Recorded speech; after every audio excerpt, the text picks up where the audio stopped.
Ready? সবাই দেখো, তুহিনের এত টাকা আছে, শাকিলের এত টাকা আছে, কার কাছে কম আছে এবং কত টাকা কম আছে।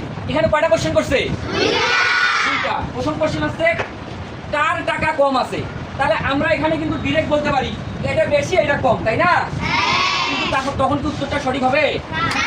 সঠিক হবে মার্কস বেশি দেখে। আর হচ্ছে আমি পরে আসতেছি ডিটেলসটা। তাহলে আমাদের বিষয়টা প্রমাণ করতে হবে যে 342 বড় আর হচ্ছে 315 ছোট।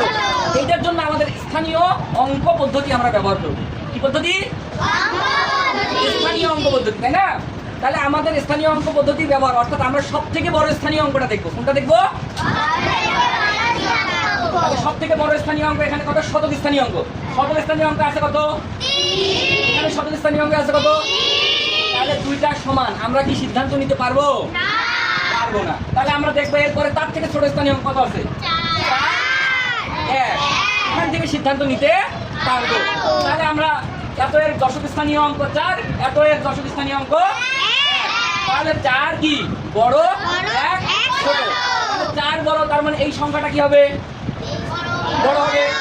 1 কি ছোট, তার মানে এই সংখ্যাটা ছোট হবে। সেটা আমরা লিখে ফেললাম। লেখার পর তাহলে আমরা এখন সিদ্ধান্ত নিতে পারি 342 বড়, 315 ছোট। তাহলে এখান থেকে 315 কার টাকা? তাহলে শাকিলের টাকা তাহলে কম আছে, যেহেতু চাইছে কার টাকা কম আছে, তার মানে কি শাকিলের টাকা কম আছে। তাহলে আমরা সিদ্ধান্ত নিয়ে পেলাম শাকিলের টাকা কম আছে। প্রথম কোশ্চেনের অ্যান্সার আমাদের শেষ। এবার জিজ্ঞেস করছে কত টাকা কম আছে। তাহলে কত টাকা কম আছে বের করতে। এখন আমি তুহিনের যেহেতু বেশি আছে, কারটা বড়টা কোথায় লিখবো? প্রথমে লিখবো তুহিনের আছে 342 টাকা, শাকিলের আছে 315 টাকা। এখন আমরা কম বা বেশি বের করতে হলে কি করতে হয়?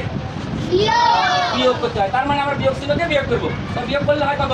27 টাকা। তাহলে শাকিলের 27 টাকা কম আছে। That's all. এই অঙ্কটা ঠিক এভাবেই করবেন, বুঝতে পারছেন?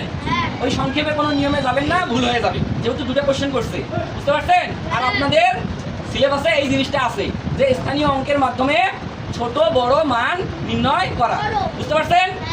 ওকে, ধন্যবাদ।